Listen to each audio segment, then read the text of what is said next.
Ha llegado el momento de escuchar la palabra de Dios. Un potente mensaje extraído de las Sagradas Escrituras. En la voz del pastor Carlos Hoyos.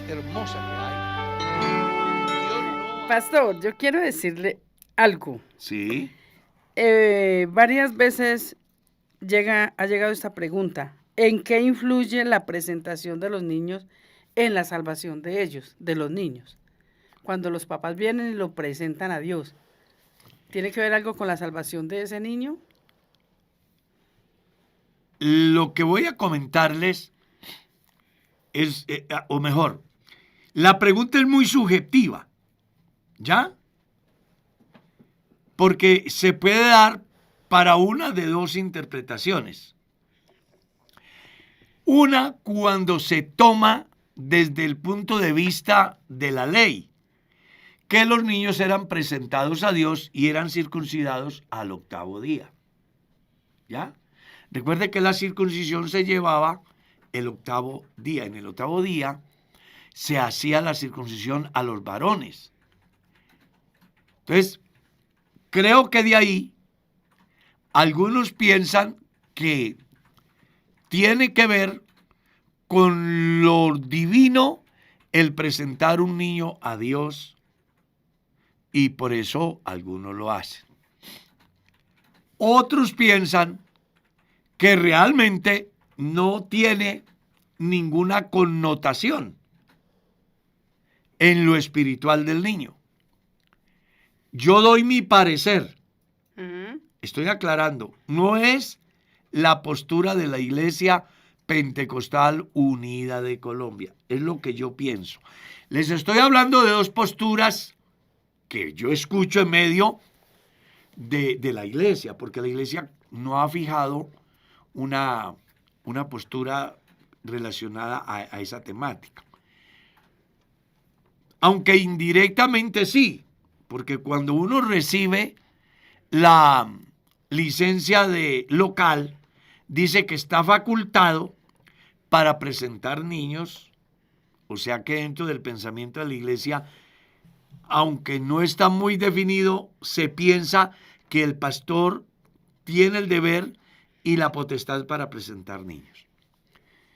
Desde mi visión, creo yo que lo que comienza bien, termina bien. Y si yo presento un niño a Dios, yo Carlos Hoyos, creo que cuando el nombre del Señor Jesús es invocado en la vida del niño, de alguna forma ese niño comienza a tener una identificación con Dios. Y va a ser muy importante lo que los padres de familia influyan en la vida del niño. Por eso, en mi caso personal, aunque ya también es un punto muy general de la Iglesia, no presentar niños de personas no convertidas. Y mire que es interesante eso. En estos días vino una persona inconversa diciendo: pastor, yo tengo un niño y quiero que oren por él. Sé que ustedes no lo presentan, pero es que mis abuelos me enseñaron que si no lo podían presentar, que por favor, yo quiero que ore por mi niño. Porque la gente cree que la oración que se hace por un niño no es en vano. Entonces, en la Iglesia, tomando el punto de partida de Jesús, le presentaban los niños para que los bendijera.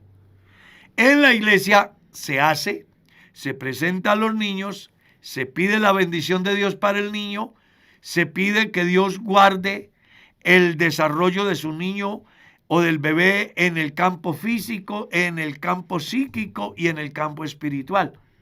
Pero se le exige al padre de familia que debe de tener en cuenta unas herramientas con las cuales él puede ir moldeando ese vasito de barro que comienza para que llegue a ser un vaso de honra.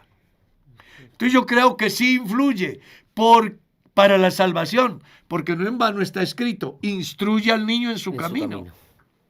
y aun cuando fuere viejo no se apartará de él.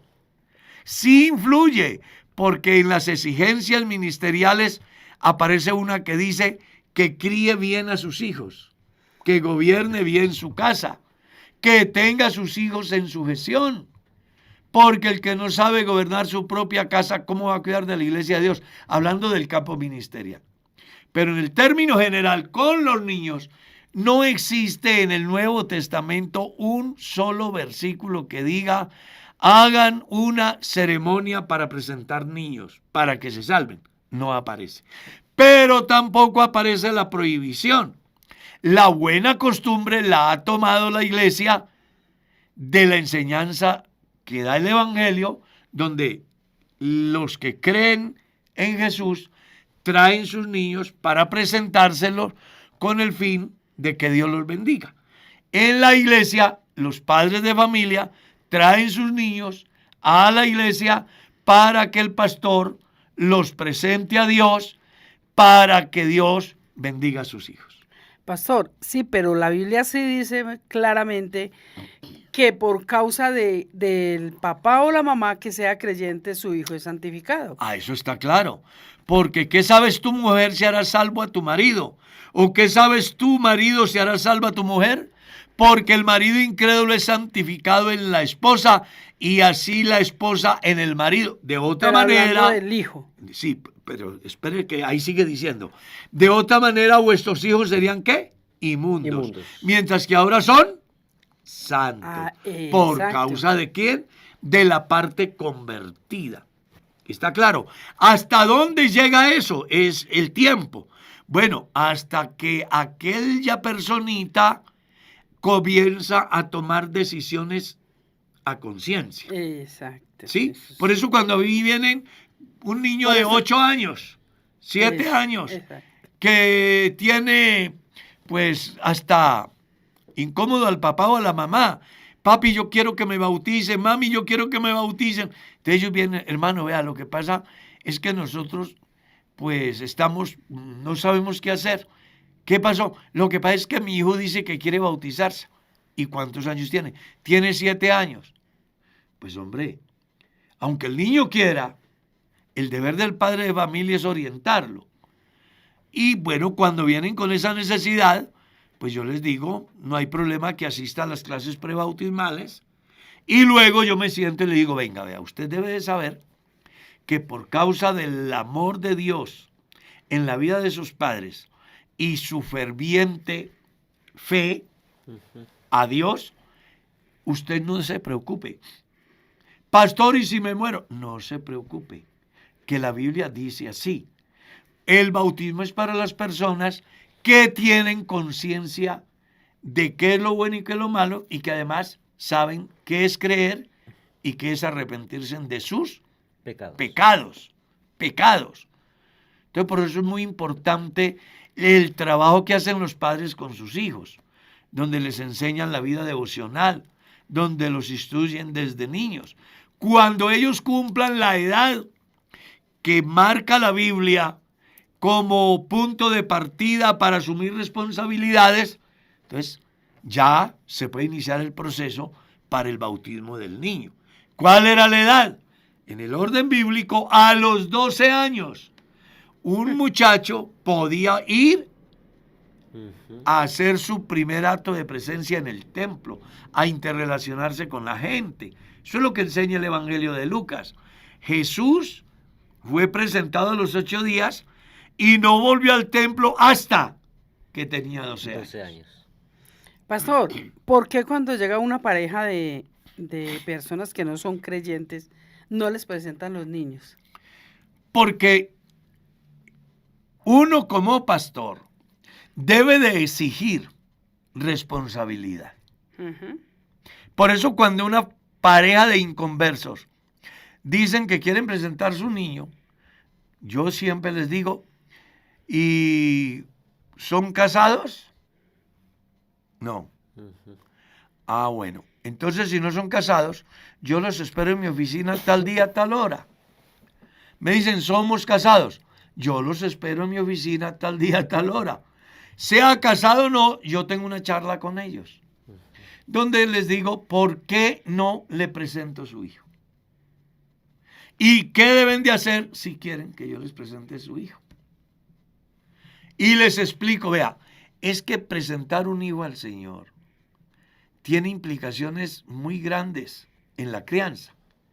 Y si usted vive en unión libre, ¿qué autoridad moral tiene para exigirle a su hijo? Y si usted es casado, pero es un borracho, es un esclavo de los alucinógenos, del hurto, de la violencia, ¿cómo puede instruir a su hijo? Entonces, los niños que se presentan a Dios deben de tener como mínimo garantizado una crianza cristiana, donde se les enseñen vida cristiana, respeto al prójimo, respeto a la vida, donde se les enseñe la importancia de la estadía del hombre sobre la faz de la tierra. Por eso es que no se presentan los niños de inconversos. Amén.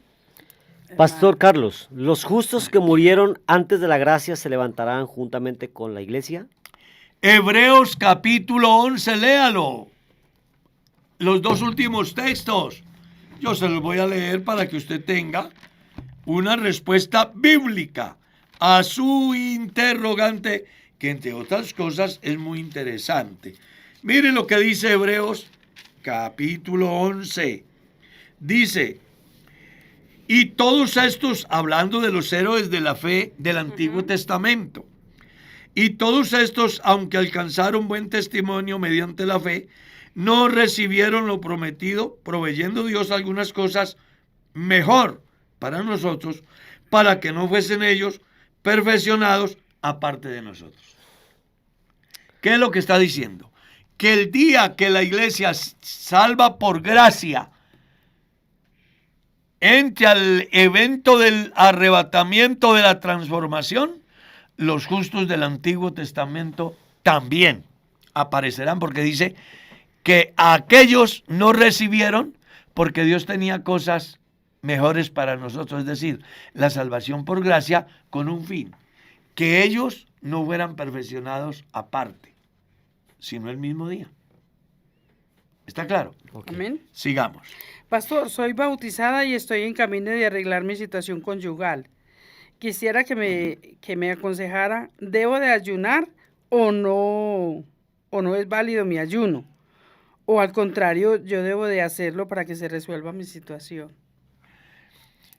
Isaías capítulo 58 habla acerca del verdadero ayuno. Entonces, de nada me sirve a mí ayunar si estoy en adulterio o estoy en fornicación. Yo le recomiendo a la persona que tiene la inquietud que arregle primero su situación legal. Está bien que tenga ese principio de ayunar. Eso está bien. Pero todo tiene su tiempo. Y lo más urgente ahora es que pueda organizar de una manera legal su matrimonio. Una vez que esto suceda, entonces va a tener la paz espiritual suficiente para poder acercarse a Dios y ayunar. ¿Qué debe de hacer? Solicitar un registro de civil Hablar con su pareja original, para organizar rápido. claro, para matrimonio. Sí. Recuerde que el registro civil debe decir para matrimonio. El de él y el suyo. Es muy importante que tenga en cuenta el proceso, y no sé si me salga de la pregunta, pero es que yo he atendido casos que son muy interesantes. Por ejemplo, tuve la oportunidad de atender un caso donde el tipo había sido casado, no había resuelto su situación legal, se casa con la hermana y resulta de que ella descubre que él es casado. Entonces viene desesperada diciendo, ¿qué hago? Bueno, ese matrimonio no tiene validez. Usted tiene que hacer el proceso para anular ese matrimonio. Y quien se ha casado por segunda vez, teniendo su matrimonio vigente, está cometiendo un delito. ¿Ya? Que incluso puede ser denunciable.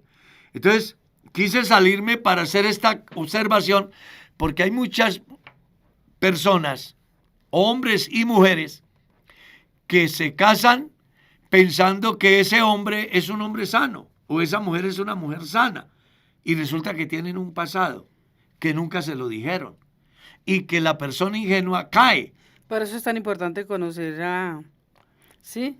Por eso es que es muy importante. Se recuerda, pastor, que nosotros tuvimos un caso en la iglesia de una muchacha que se casó y después de que se casó se dio cuenta que el esposo tenía 2 hijos.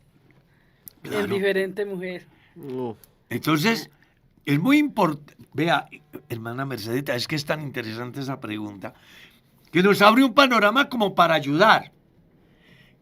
¿Cuáles son los requerimientos mínimos para yo casarme y tener un proyecto de vida saludable?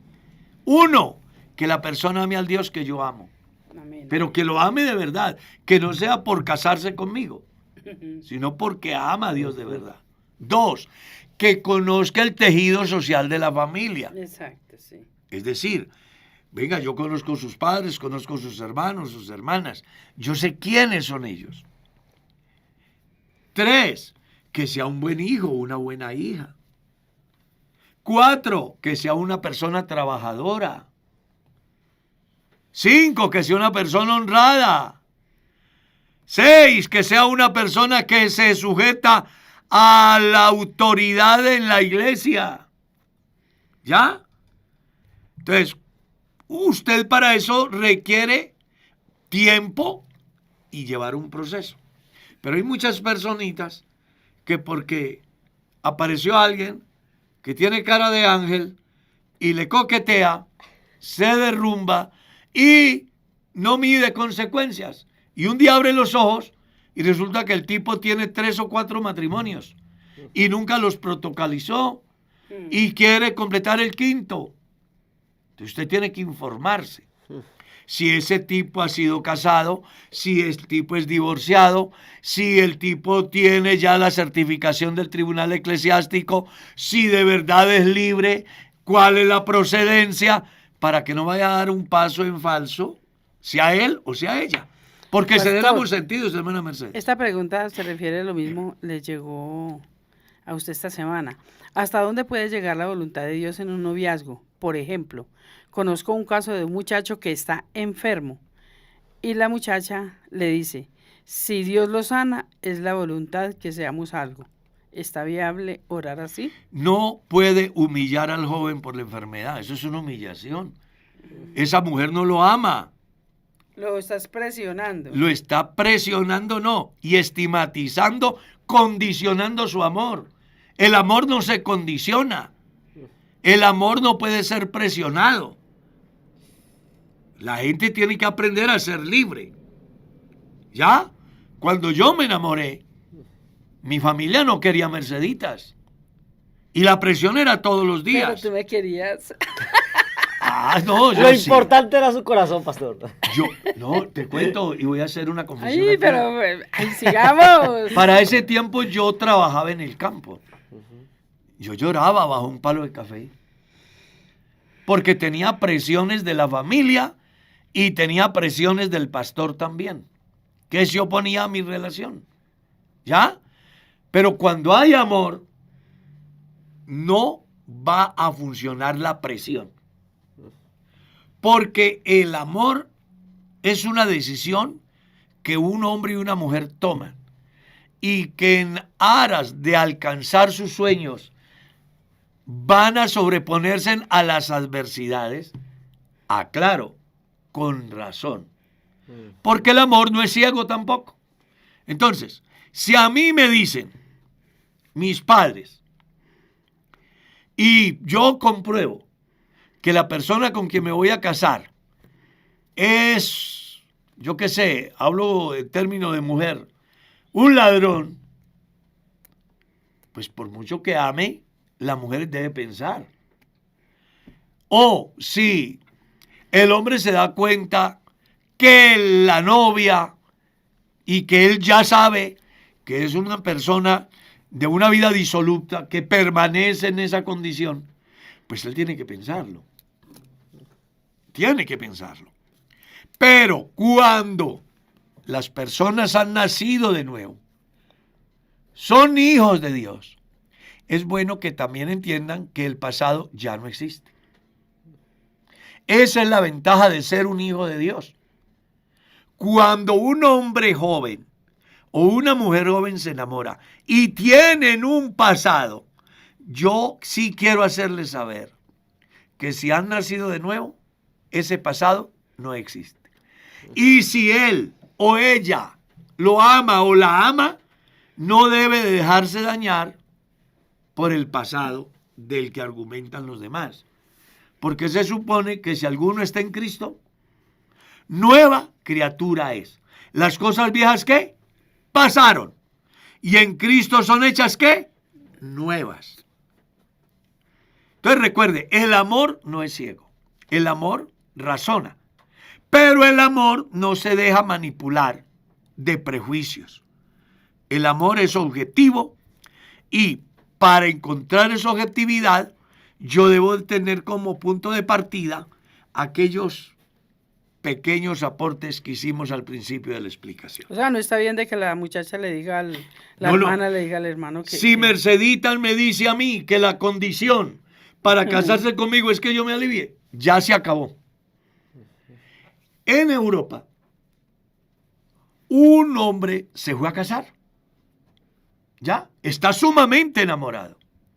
Pero hay en Europa ciertos países donde le hacen un examen a la pareja para evitar problemas en la descendencia, porque puede darse que no son competentes, es que se dice, su naturaleza, y puede traer problemas de salud en la descendencia. Entonces les hacen un examen para mirar posibles consecuencias. Dependiendo del diagnóstico, entonces el médico dice, antes de casarse o de embarazarse o de embarazarla, ustedes deben de someterse a este y este proceso para minimizar los efectos que pueden repercutir en problemas de salud de sus hijos. Entonces, ha ido uno y se encuentra que le dice el experto, vea, ustedes se van a casar, pero su novia tiene solo 24 horas de vida. El diagnóstico que arroja el examen es gravísimo. 24 horas de vida. ¿Y sabe qué dijo el tipo? El tipo dijo, no, yo para qué me voy a casar para 24 horas. Dijo, me voy a casar porque quiero ser feliz con la mujer que amo y quiero hacer feliz a la mujer que me ama. Se casó, consumó su matrimonio y a las 24 horas murió su esposa. Pero murió feliz, ella murió feliz. Ella murió porque alcanzó el amor de su vida y él la entregó porque al final lo hizo feliz y era el amor de su vida. Entonces, el amor no coloca condiciones. Eso debe de quedarle claro. Entonces, si una mujer me pone condiciones a mí o un hombre le pone condiciones a usted, no lo ama, no la ama. Sí, señor. El amor es sufrido. El amor todo lo cree. El amor no se envanece. El amor no hace nada indebido. El amor no busca lo suyo, busca el bien del otro. No, es que ese capítulo 13 es una maravilla. Y con la calidad de pastor que es usted, pastor, para explicar eso. Entonces, qué importante que tengamos en cuenta eso. Seguimos, hermano. Sí, gracias, pastor. Realmente muy, muy agradable. Es mundial esa respuesta. Pastor, si una mujer ya no ama al esposo, ¿cómo hace ella para seguir viviendo así? Porque si lo ha intentado varias veces y no puede, entonces toma la decisión de separarse. ¿El Señor la va a juzgar por eso? Es muy interesante porque el amor no es un sentimiento. Cuando las personas se casan por sentimientos, los sentimientos son emociones. Las emociones son circunstanciales. Y eso hace de que le suceda a la personita lo que le está sucediendo. Entonces, cuando yo me caso por intereses profesionales, cuando yo me caso porque es muy linda, cuando yo me caso porque es de muy buena familia, cuando yo me caso porque es una persona famosa, cuando yo me caso porque tengo mi futuro económico asegurado, cuando yo me caso porque es que es como una reina, son emociones del momento. Cuando el camino se ponga cuesta arriba, se va a fatigar y lo más seguro es que va a renunciar. El amor es una decisión. Cuando yo decido amar, no aparece la palabra es que ya yo no lo amo. Esa es la expresión de que no se casó enamorada y engañó al otro. Por eso a mi oficina han llegado casos como este. Pastor, lo que pasa es que a mí se me fue la mano y tengo embarazada a mi novia y me quiero casar. Yo les he hecho preguntas como esta. ¿Estás seguro de que esa es la mujer? ¿Estás segura de que ese es su hombre? Hermano, pues, ¿qué le digo? Lo que pasa es que me da pena de mis padres. O me queda mal, ella apenas se acaba de embarazar y quiero honrarla. ¿Sí? Si yo le he dicho, no, usted no se puede casar por quedar bien con la iglesia o por quedar bien con sus padres. O por tapar un pecado. Usted debe casarse si está enamorado. Enamorada. ¿Por qué? Porque cuando uno se casa por la coyuntura del momento, lo más seguro es que cuando abra los ojos se va a encontrar con el problema de que no hay amor. Y pudo evitarlo antes. Entonces, ¿qué le diría yo a esta personita? Ella pudo evitar ese matrimonio.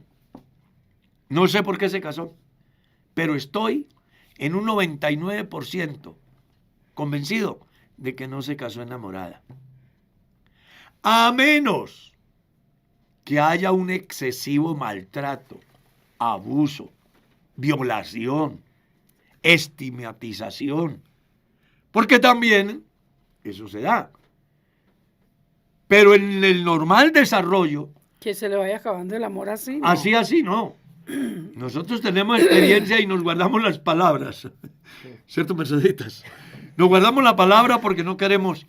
Pero realmente es muy delicado.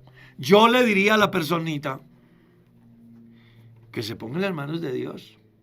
Y que si tuvo carácter para comprometerse y que posiblemente le dijeron que no se casara. Pero metió la cabeza. Que posiblemente lo hizo no porque estuviera de verdad enamorada, sino porque el tren era el último. O porque le dijeron que si no era con ese, no podía.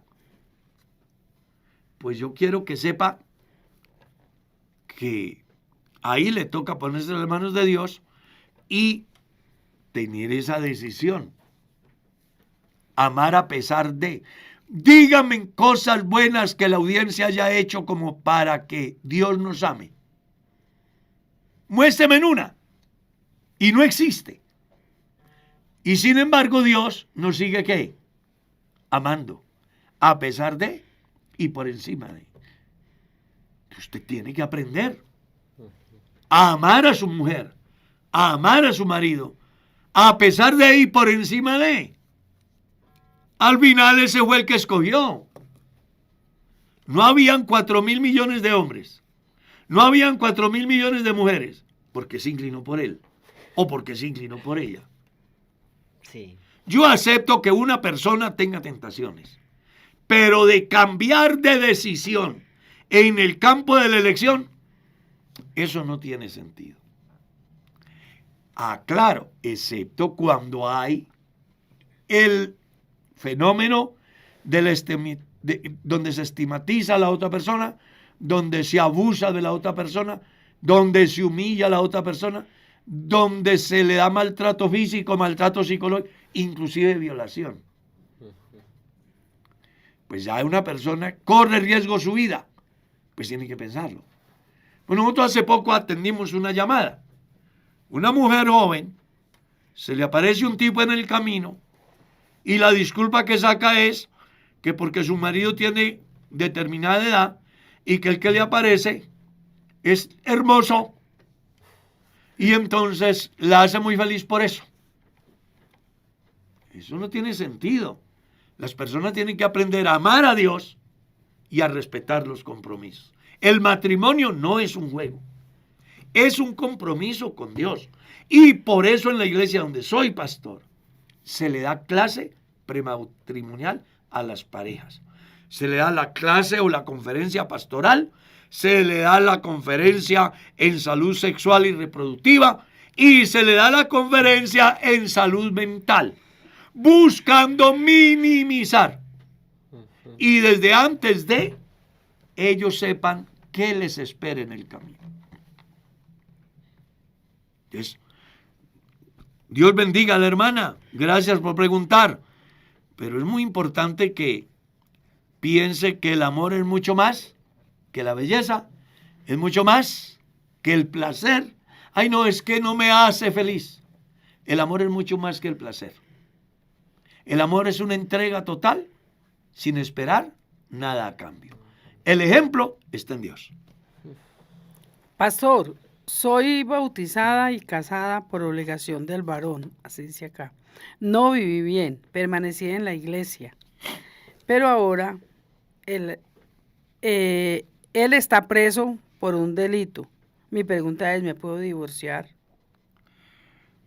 Pues es que la pregunta es compleja, porque mire lo que está diciendo. ¿Por qué? Por voluntad del varón. Me casé. Que se casó obligada por él. Eso no es un matrimonio. Ella puede Que acudir nunca a ha la ley. vivido bien y que ahora él está preso. Entonces ella pregunta que si se puede divorciar. Claro. Nadie puede ser obligado a casarse. Por eso a quien se va a casar se le dice, es de su libre y espontánea voluntad. Inclusive se hace un paréntesis para preguntar, ¿hay alguien que pueda impedir la formalización de este matrimonio? Es más, se firma y se fija un edicto. Si el pastor tiene atribución de oficiar matrimonios con efectos civiles, firman un edicto en las iglesias donde las personas son creyentes. Si es por lo civil, se firma un edicto y se fija en las oficinas del Estado civil, buscando que quienes tengan que decir algo de él o de ella, lo digan. Pastor, ¿Está claro? yo pienso que ese caso hay que conocerlo como más a fondo. Por eso. Porque no se sabe. Por eso. Pero es que mire lo que está diciendo. Obligada por él. Entonces usted sí tiene que ponerle cuidado a eso. Con eso no estamos dándole puerta abierta para que vaya y se divorcie. No. Nadie conoce mejor su conciencia que usted. Si usted fue obligada a casarse, eso no funciona. Y usted puede acudir a divorcio o nulidad y decir por qué. Pero eso sí, tendrá que tener pruebas. Exacto. Él me puso un revólver, él me cogió y me dijo, te casas conmigo o te quito la vida. Yo qué sé, cualquier amenaza. Eso sería obligada. Pero si él le dijo, le calentó el oído y ella, más allá de que no estuviera convencida, tomó la decisión por quitarse el problema de encima, pues ya eso es otra cosa. Entonces hay que tener cuidado es los móviles de cómo se da ese matrimonio. Pero si fue obligado u obligada, la ley no lo obliga, ni la iglesia lo obliga, ni Dios lo obliga.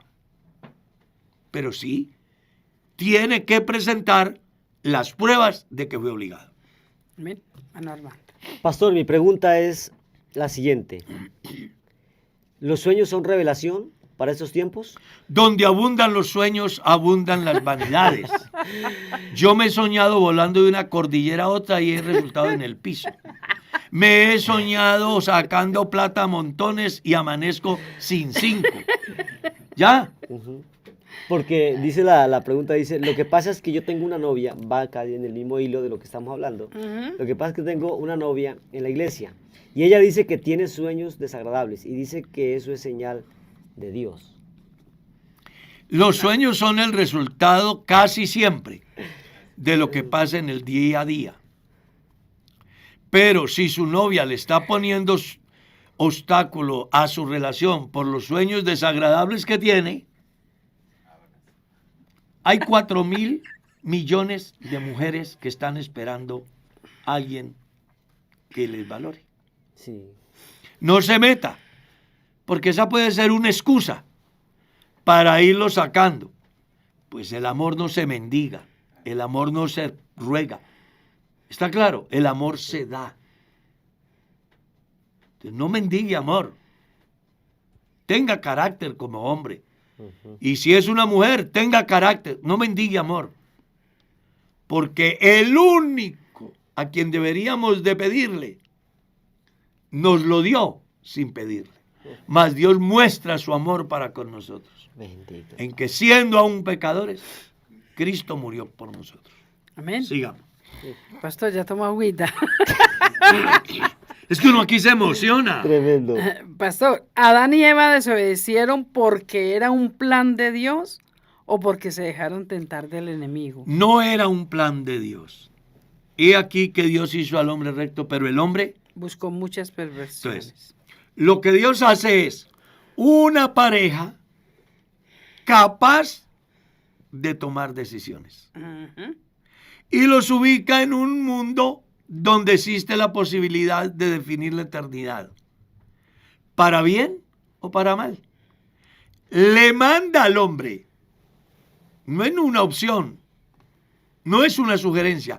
Y mandó Jehová Dios al hombre diciendo, mandó, es un mandamiento. De todos los frutos que producen los árboles del huerto podéis comer. Pero hay un árbol que está en medio del huerto, el cual es el árbol de la ciencia del bien y del mal. No vayan a comer de ese fruto, porque el día que coman de él, de cierto moriréis. O sea, Dios creó al hombre con voluntad y con capacidad de establecer las diferencias. Y lo puso para que eligiera. Y el hombre eligió su propio destino. Por eso yo he sido muy insistente en aquello de que el destino no existe. Yo lo hago. No os engañéis. Dios no puede ser burlado. Todo lo que el hombre siembre, eso es lo que el hombre va a cosechar. Entonces, Adán tenía la posibilidad de sembrar la eternidad, porque el hombre fue hecho para vivir bien eternamente. Pero la decisión que él toma haciendo uso de su voluntad causó la muerte. De tal manera que en Adán todos mueren. Sigamos. Impresionante. Bueno, pastor, el martes pasado, si mal no recuerdo, usted nos dio la respuesta en cuanto a la hora de la predicación de la palabra aquí en el estudio. Pero hacen esta pregunta.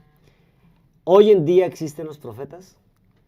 Sí, algunos dicen que no, porque es muy importante que las personas que están en nuestra sintonía entiendan que dependiendo de la escuela, así es la corriente de pensamiento. Entonces, dentro de la misma iglesia, hay una corriente de pensamiento que dice que los profetas no funcionan hoy. ¿Ya? Hay otra corriente de pensamiento que decimos que sí.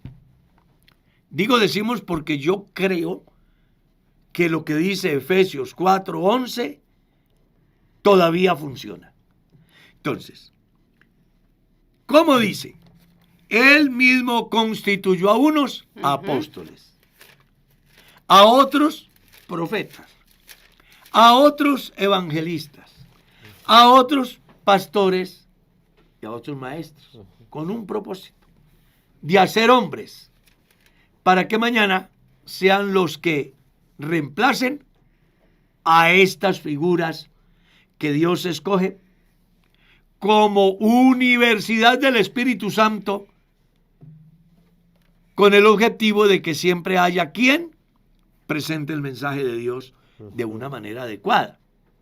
Lo que pasa es que las personas deben de entender cada cosa en su sitio. Entonces, los que piensan que los profetas ya no van, fundamentan su texto o su pensamiento en lo que dice el evangelista Juan. La ley y los profetas fueron hasta Juan. ¿Ya? Los que pensamos diferente, creemos en lo que dice Efesios capítulo 4. Hay una contradicción, no es una contradicción, sino más bien un manejo conceptual que no va a afectar la doctrina.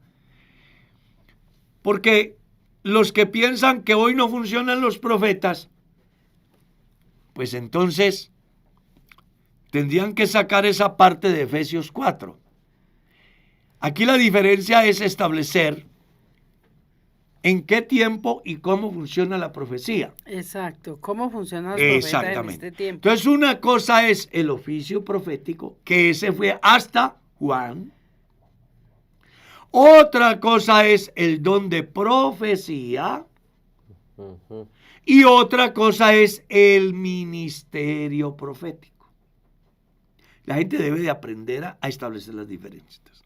Oficios proféticos hasta Juan. ¿Cómo entendemos los oficios proféticos? Bueno, ustedes leen en la profecía de Ezequiel, de Isaías, los profetas. Vino el Espíritu de Jehová sobre mí y me dijo, hijo de hombre, profetiza. El hombre se levanta, da la profecía y ¿qué pasa? Desaparece del escenario. Vuelve a sus labores. Pero otro día Dios quiere decirle algo al pueblo, llama al profeta y le dice, vaya, diga esto. De una manera muy especial lo ves en el libro de Ezequiel y en el libro de Oseas. Es muy interesante que miren eso. Y prácticamente en todos los libros proféticos, tanto de los mayores como de los menores, usted va a encontrar eso, y vino palabra de Jehová sobre mí. Y vino el Espíritu de Jehová sobre mí. Y me dijo, hijo de hombre, ponte en tus pies y hablaré contigo. Ve y dile a esa casa rebelde. Ese oficio de ellos termina con el último profeta que es Juan. Luego aparece el don de profecía, que es el que menciona Pablo en la primera carta a los Corintios capítulo 12 o en Romanos capítulo 12, que va enfocado a reunir a través de la profecía la estructura de pensamiento cristocéntrico en la formación de la iglesia en el tiempo de la ausencia de la palabra escrita, y que a través de esa profecía comienza a hacerse el Nuevo Testamento. Por eso es que vemos mucho la profecía en las cartas y la insistencia de Pablo. Procurar los dones espirituales, pero sobre todo que profeticéis. Claro, es que los cultos se hacían y no había una hoja de ruta. Entonces la gente tenía que esperar que llegara un telegrama del cielo por el Espíritu Santo para transmitirle al pueblo que estaba ahí. ¿Está claro? Mensaje que fue haciéndose visible a través de los escritos que hoy llamamos las cartas, por ejemplo. ¿Ya? Una vez que se tiene compilado el Nuevo Testamento, entonces entra a funcionar algo que hasta hoy está, ministerio profético. Recuerde, oficio, don, ministerio. Todos están enfocados de alguna manera en un mismo sentido, pero de diferentes formas. Porque recuerde que la profecía simple y llanamente es: yo denuncio el pecado del pueblo, digo las consecuencias que traerá el pecado, pero muestro la salida en Dios. Eso lo hicieron los profetas de oficio, eso lo hicieron los que desarrollaron el don de profecía en el momento que Dios lo requirió. Y eso es lo que hace los hombres que Dios escogió dentro de ese ministerio llamado profetas. Entonces, ¿qué es lo que hace el hombre de Dios de tiempo completo en la comunidad? Transmitirle al mundo lo que Dios dice con respecto a su comportamiento, hacerle saber las consecuencias que vendrán, pero también decirles que hay una puerta, la cual es Cristo. Eso en sí es el mensaje de la profecía, sea oficio, sea don o sea ministerio.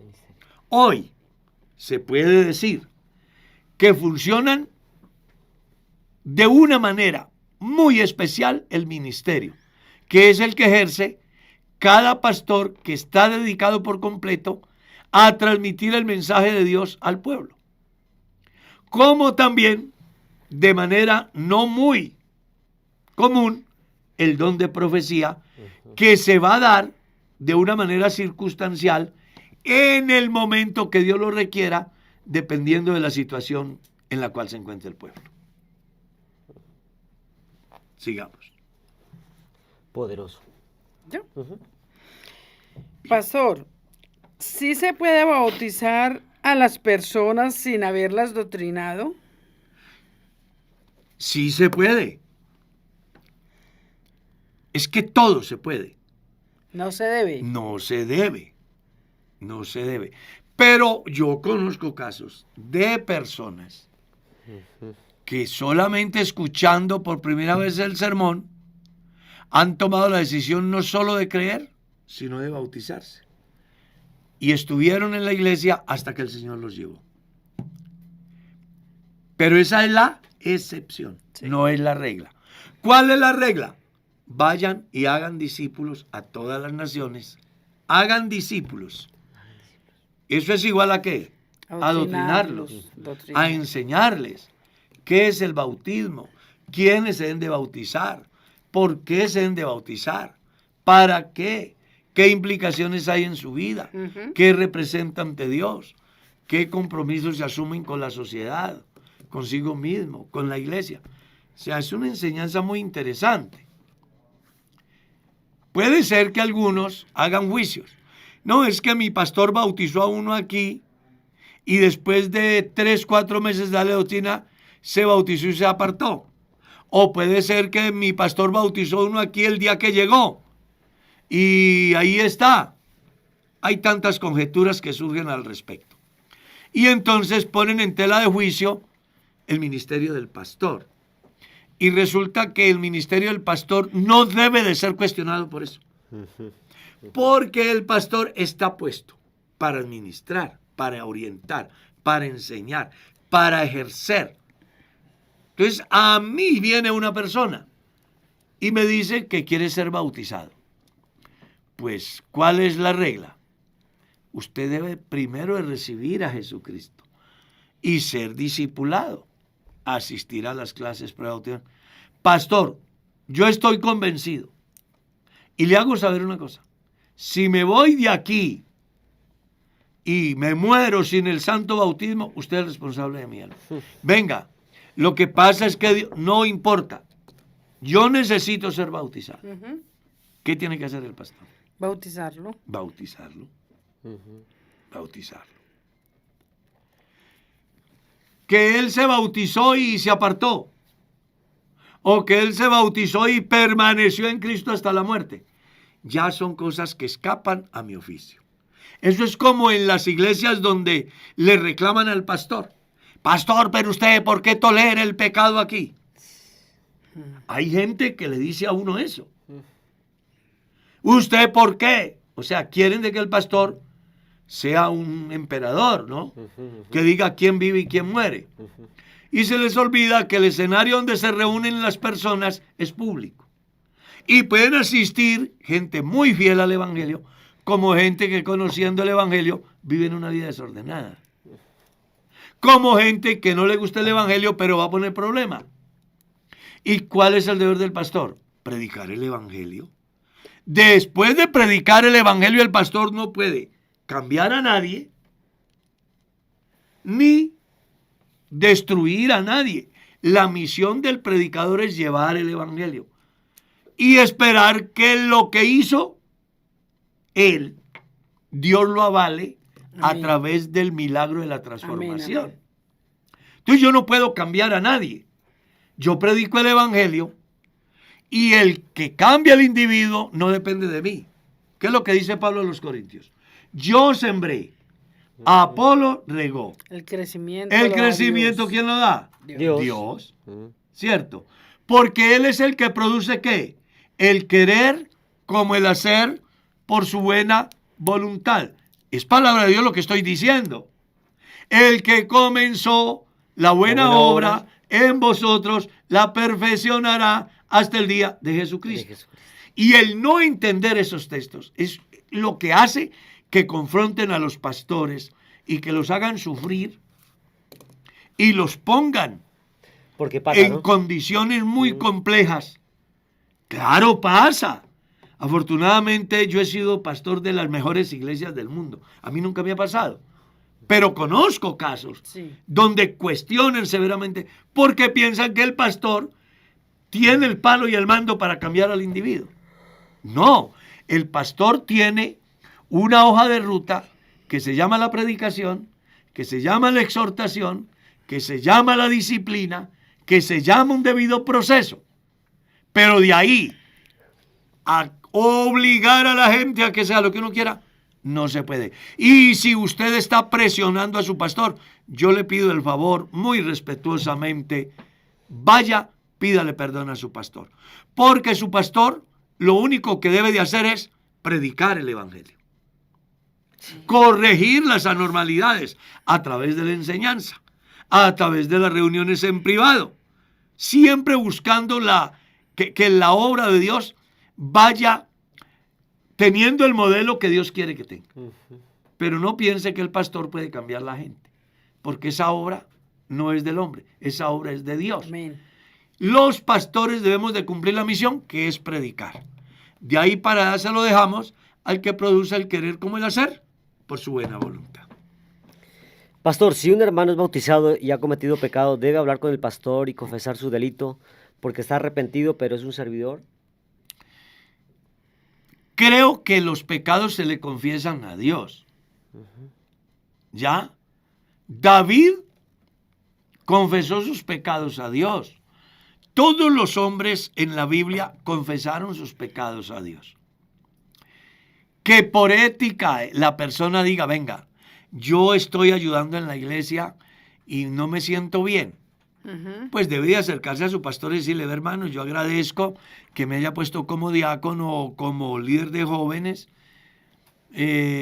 pero la verdad no me siento en condiciones espirituales. ¿Ya? Exacto. Ujú, ujú. Hermano, ¿por qué? No, son cosas muy personales y yo pues pongo en sus manos para que usted sea la persona que tome decisiones con relación al oficio que yo he venido desempeñando. Quiero quedarme quieto, tener un tiempo de reflexión a solas con Dios, yo qué sé. Ujú. Porque pues eso de estarle diciendo los pecados a otro es algo muy parecido a los católicos, ¿no? Ujú. Y el único que perdona nuestros pecados es Dios. Amén, amén. Nunca el pecado del creyente debe de llevar a convertirse en un bochincherío, en un escándalo. Jamás. Jamás. Pastor, le escriben y le preguntan si lo pueden llamar internamente. Claro que me pueden llamar. Bueno, Al 301-274-2288.